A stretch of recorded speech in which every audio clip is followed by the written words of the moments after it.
Tyler Cross sat in his 2004 Chevy Tahoe in the gravel parking lot of Desert Vault Storage on the outskirts of Phoenix, Arizona, counting 55 crumpled dollars spread across his lap, everything remaining after buying dog food for Rex and filling his gas tank halfway.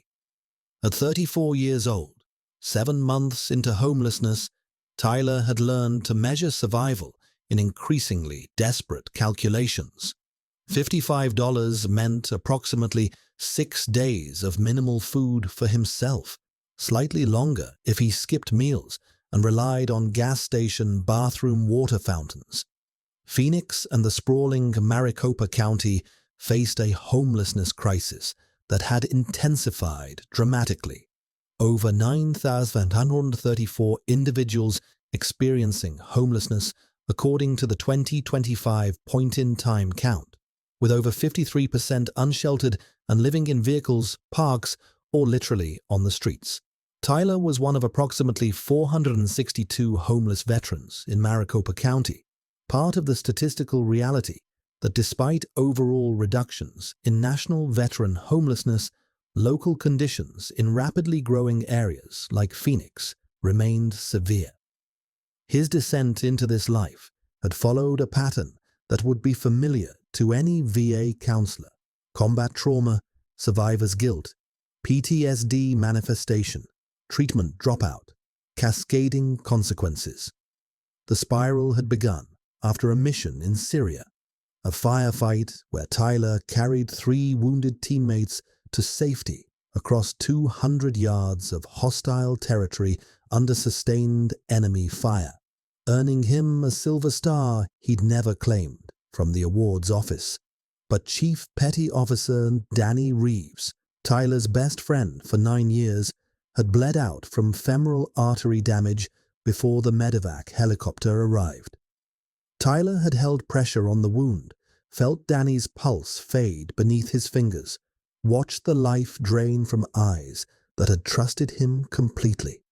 The survivor's guilt manifested as severe insomnia.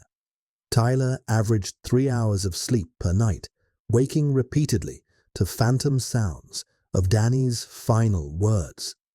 The sleep deprivation created cognitive impairment that cost him 3 jobs in 8 months.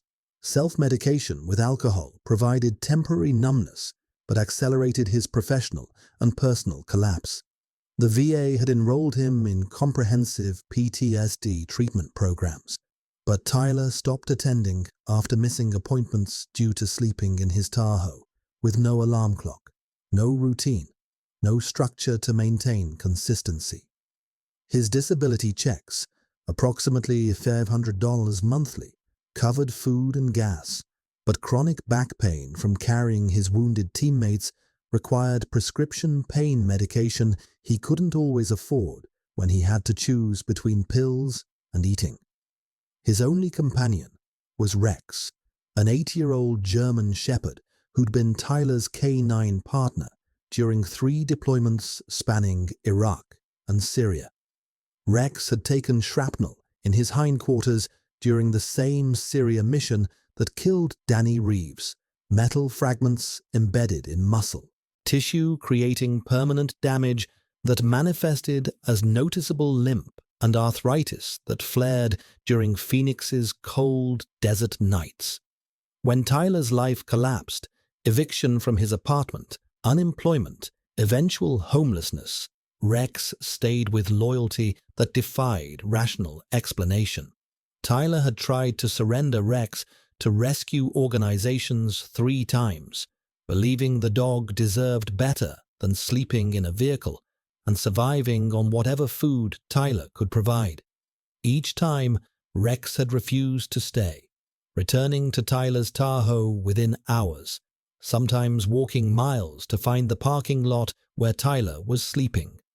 German shepherds were renowned for exceptional loyalty and powerful bonding with handlers, characteristics that made them elite military working dogs, but also meant they experienced genuine psychological distress when separated from partners they'd served with through combat.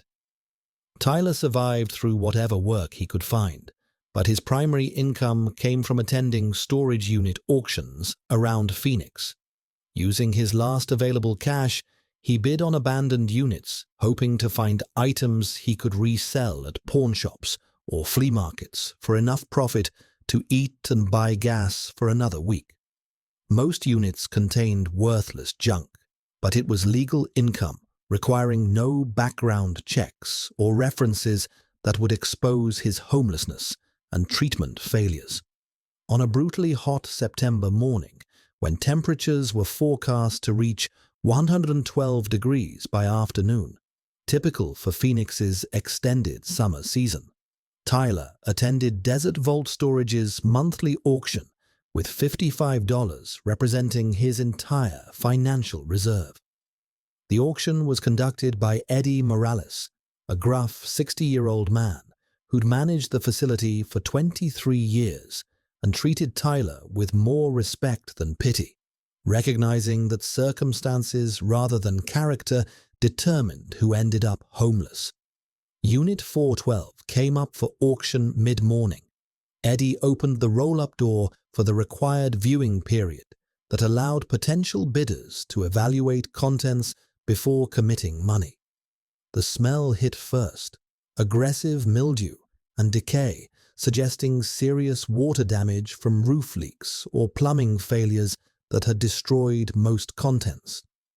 Tyler saw what drove other experienced bidders away immediately: water-damaged furniture with visible mold growth, cardboard boxes disintegrating from moisture exposure, broken electronics corroded beyond any salvage value, and the overwhelming smell of decay that indicated nothing inside would be worth the effort of hauling to disposal. No one placed an opening bid. Eddie asked twice if anyone wanted to start bidding. Silence from the gathered auction attendees. Tyler, desperate and with literally nothing to lose except $55 that would run out within a week regardless, placed the opening bid. $45. It was reckless, leaving him with only $10 for the rest of the month. But 7 months of homelessness had taught him that safety meant stagnation, and stagnation meant death by degrees. Eddie asked twice more if anyone would counter the bid. Complete silence from other bidders who recognized garbage when they saw it. The unit was Tyler's for $45, processed through Eddie's payment system with sympathetic look that said he knew Tyler had probably bought worthless junk. Tyler had 24 hours to clear everything out or face additional daily fees he absolutely couldn't afford. Other bidders moved toward more promising units, leaving Tyler alone with his purchase, garbage that no one wanted except a homeless Navy SEAL veteran with no other options and fading hope. As Tyler began the depressing work of sorting through ruined belongings, furniture too damaged to sell, boxes of moldy clothes and paperwork, electronics destroyed by water, Rex appeared at the unit's entrance with body language Tyler recognized from countless combat missions. The German Shepherd had been resting in the Tahoe's cargo area due to pain in his injured leg from arthritis flaring in the heat. But now, Rex's entire demeanor changed. Body rigid despite the chronic pain, ears forward in focused attention, intense concentration that Tyler had seen hundreds of times during deployment. Rex moved into the unit with purpose, navigating around broken furniture and debris piles despite his visible limp, and began digging frantically at a sealed plastic bin buried under collapsed metal shelving in the back corner, equipment that had fallen and concealed the bin from casual observation during the viewing period. Tyler followed, confused and increasingly alert. Rex exhibited the same behavior patterns he'd used during explosives detection and contraband searches: persistent pouring, focused attention that excluded all distractions, absolute refusal to leave the target until Handler acknowledged the find. Tyler pulled the heavy plastic bin free from under the collapsed shelving, noting its weight suggested substantial contents. He pried open the water-sealed lid, the kind of commercial storage container designed to protect contents from moisture damage. Inside, completely protected from the water damage that had destroyed everything else in the unit, a leather portfolio, a USB drive in a protective case, and a handwritten letter on top written in increasingly shaky handwriting. The letter read, "If you find this, call Detective Sarah Morrison, Phoenix Police Department, Homicide Division. Tell her Victor Salazar kept records like he promised. Everything she needs is here. Everything they killed me for is here. Make it count. V.S." Tyler's hands shook as he read the words again, his SEAL training engaging despite 7 months of cognitive fog from PTSD and sleep deprivation. This wasn't abandoned junk. This was evidence, and someone had died protecting it. Tyler's SEAL training overrode his confusion and the instinct to panic. He photographed everything with his phone before touching contents further. The bin's position, the letter, the sealed portfolio, and USB drive. Documented the unit number, timestamp, and GPS coordinates. Then called Eddie to witness the discovery, knowing that transparent handling was the only way this ended without him being accused of fabricating evidence or worse. Eddie arrived within 90 seconds, stunned into silence as Tyler showed him the letter and explained Rex's alert behavior. "Jesus Christ," Eddie muttered, recognizing immediately that this was beyond typical auction discoveries. He confirmed that Unit 412 had belonged to Victor Salazar, a 58-year-old man who died 4 months ago in what Phoenix PD had ruled a suicide, hanging in his apartment, discovered by neighbors 3 days after death.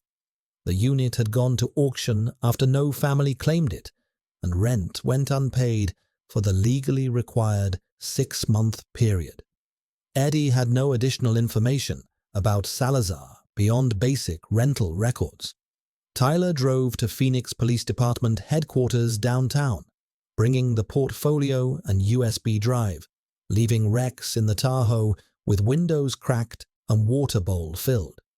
At the front desk, Tyler, unshaven, wearing clothes that hadn't been washed in a week, obviously homeless, tried to explain why he needed to speak with Detective Morrison. The desk sergeant's response was dismissive, bordering on hostile.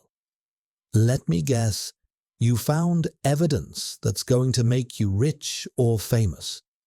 The sergeant's tone communicated complete skepticism about a homeless man claiming important discoveries.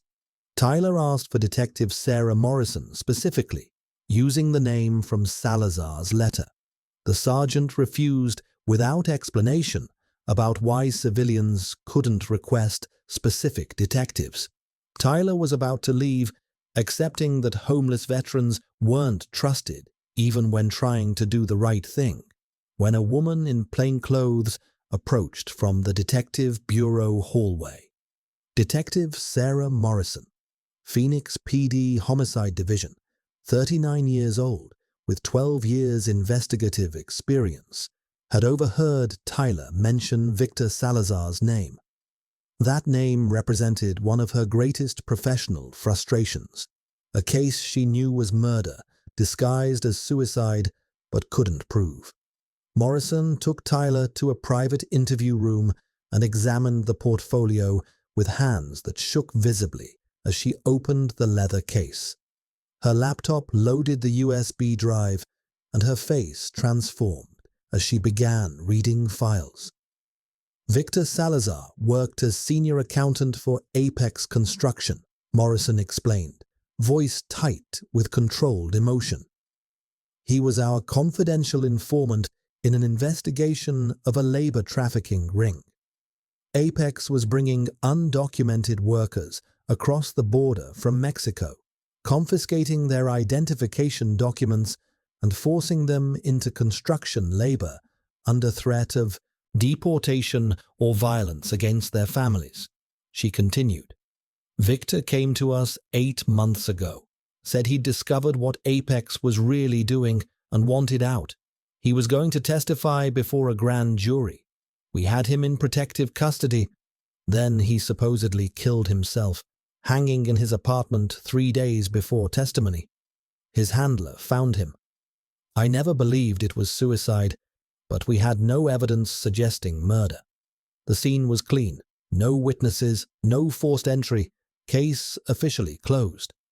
The USB drive contained everything Victor had promised and died protecting.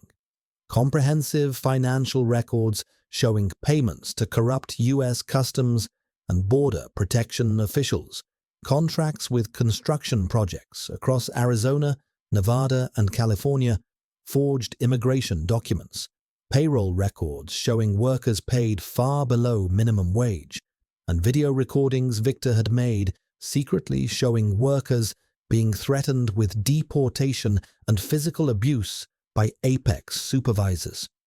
It was evidence of a criminal enterprise generating millions in profits by exploiting vulnerable workers, and proof that Victor Salazar had been murdered to silence him before he could testify. Morrison immediately activated her team.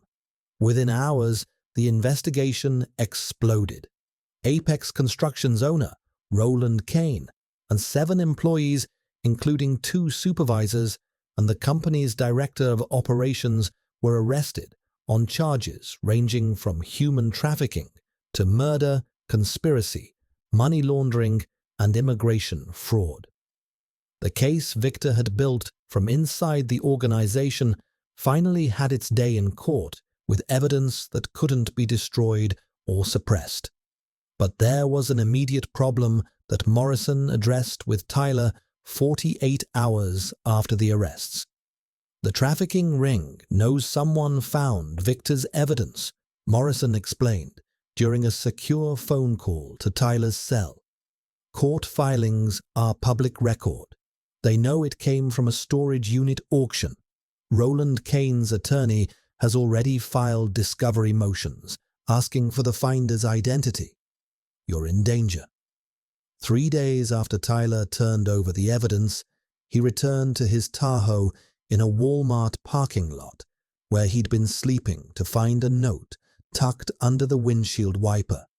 Written in printed block letters, "You made a mistake. Return what you found or you and your dog disappear like Victor did." 48 hours. Rex, who'd been sleeping in the vehicle, was agitated when Tyler opened the door.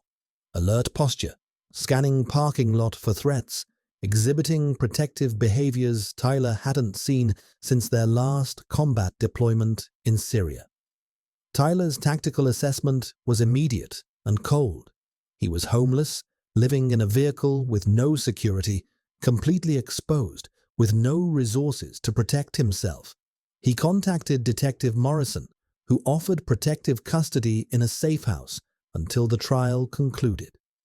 Tyler declined with logic that frustrated Morrison but made absolute sense from his perspective.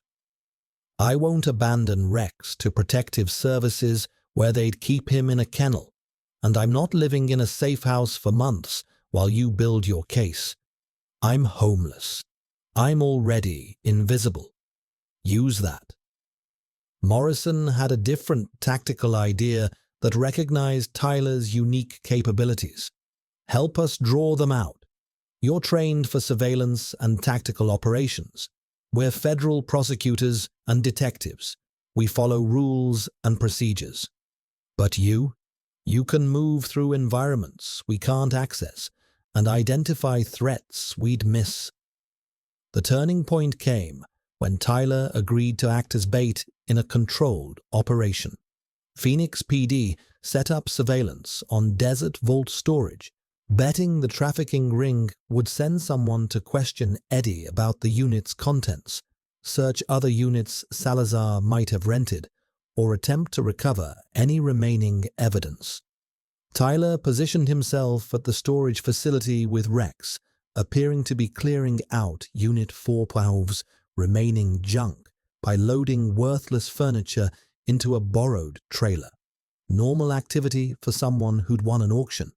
Undercover Phoenix PD officers monitored from unmarked vehicles positioned at facility perimeter with clear sightlines.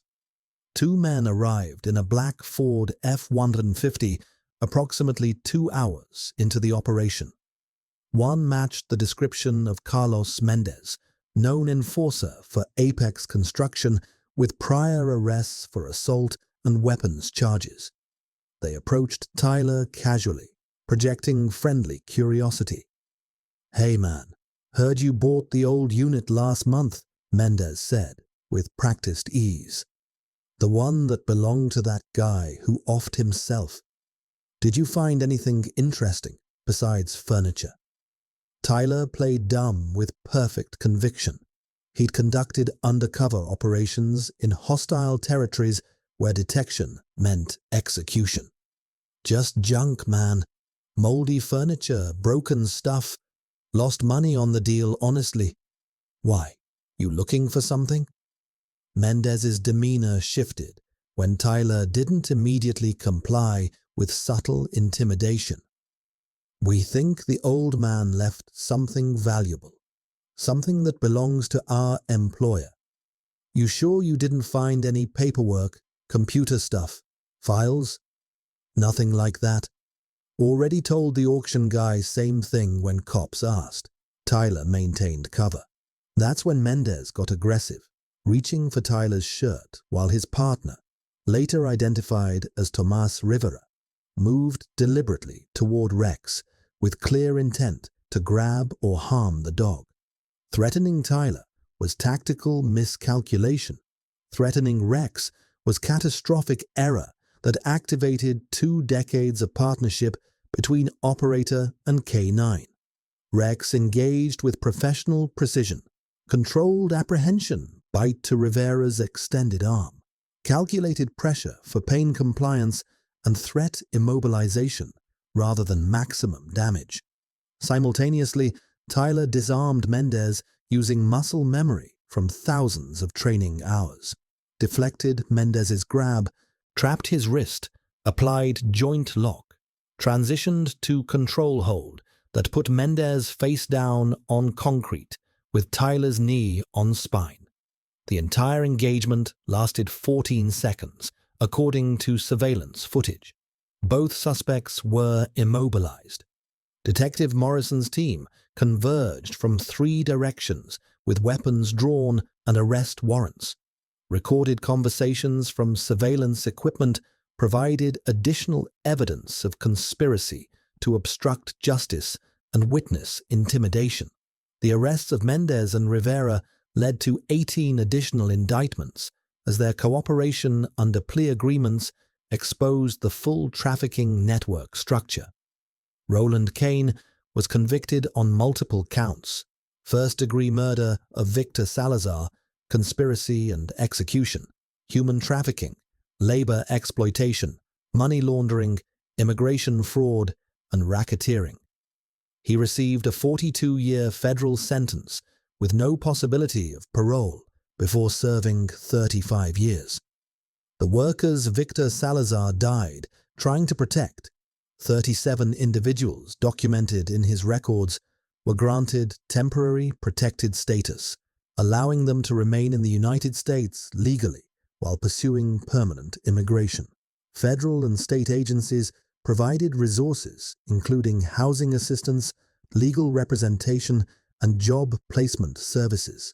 Detective Morrison credited Tyler's discovery with breaking a case that could have remained unsolved indefinitely, allowing a murderer to continue exploiting vulnerable workers while profiting from their suffering.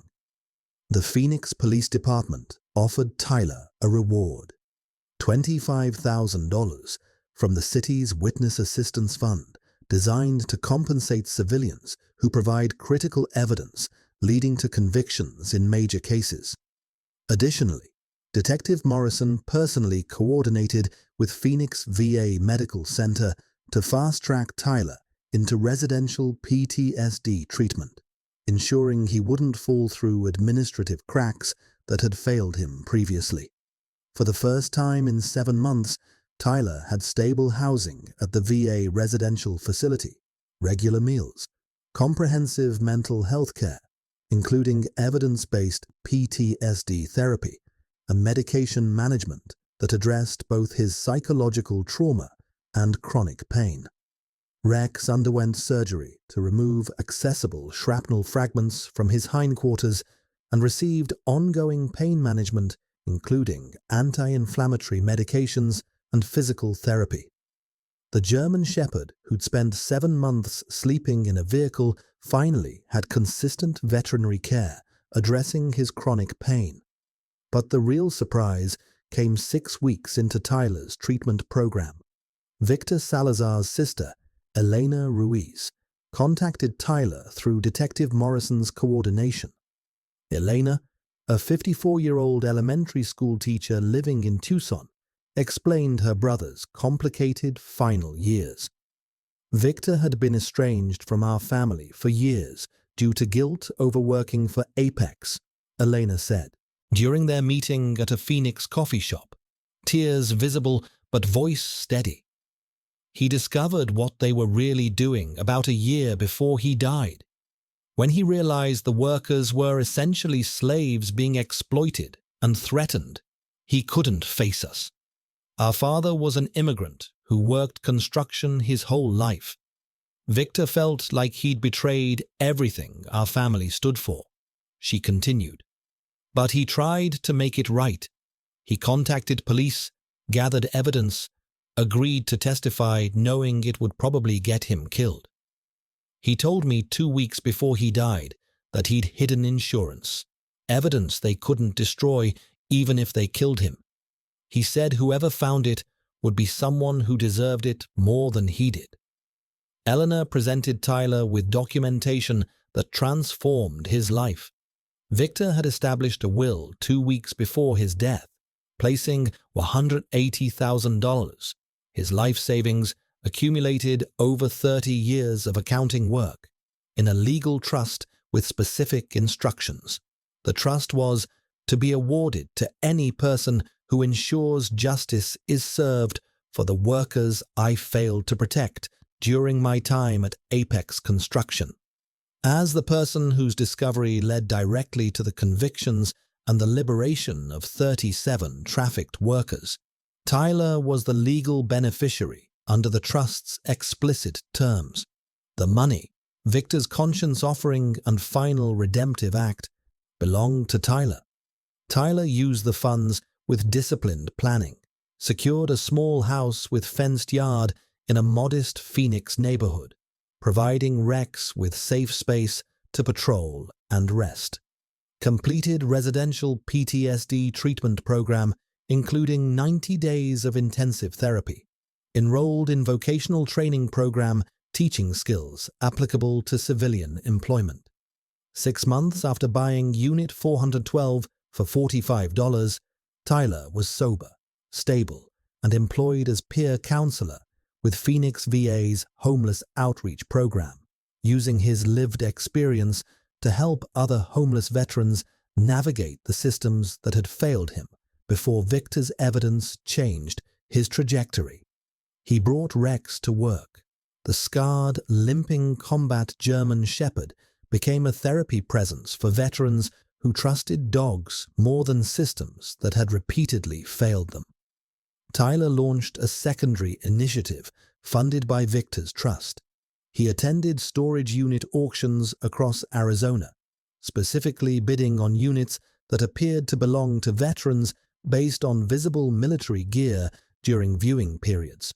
He outbid other buyers using Victor's money and returned contents to veterans' families for free, preventing military medals, service records, and personal mementos from being sold to strangers or destroyed. he'd recovered and returned belongings to 14 veterans' families so far. Purple hearts, bronze stars, deployment photos, letters from children, the tangible evidence that service mattered. 1 year after the auction, Tyler stood outside Desert Vault Storage, with Rex, Detective Morrison, and Elena Ruiz attending a memorial ceremony. A bronze plaque had been installed at the facility honoring Victor Salazar, a man who sacrificed everything to protect those who couldn't protect themselves. Elena had asked Tyler to speak at the ceremony, attended by several dozen people, including freed workers, Phoenix PD representatives, and local media. Tyler's words were brief but devastating. "I bought Unit 412 because I was homeless and desperate. I had $45 and no options left. Rex found evidence in a plastic bin I would have thrown away as worthless trash. That discovery saved lives, brought justice, and gave me a second chance I didn't deserve. Victor Salazar died trying to do the right thing after years of doing the wrong thing. I'm just the guy who finished his mission because a dog wouldn't let me walk past something important." Rex sat at Tyler's side, graying muzzle resting against his leg, the limp barely noticeable now, with proper medical treatment and pain management. Eddie, the auctioneer, approached afterward with uncharacteristic emotion visible. "You know," he said quietly, "I felt terrible when you bought that unit. Thought you wasted your last dollars on garbage. Turns out it was the most valuable unit I've ever sold in 23 years running this place." Tyler looked at Rex, who was monitoring the parking lot with professional vigilance despite his age and injuries. "The unit wasn't valuable," Tyler replied, "but the dog who knew what mattered in that unit. He saved us both. Again."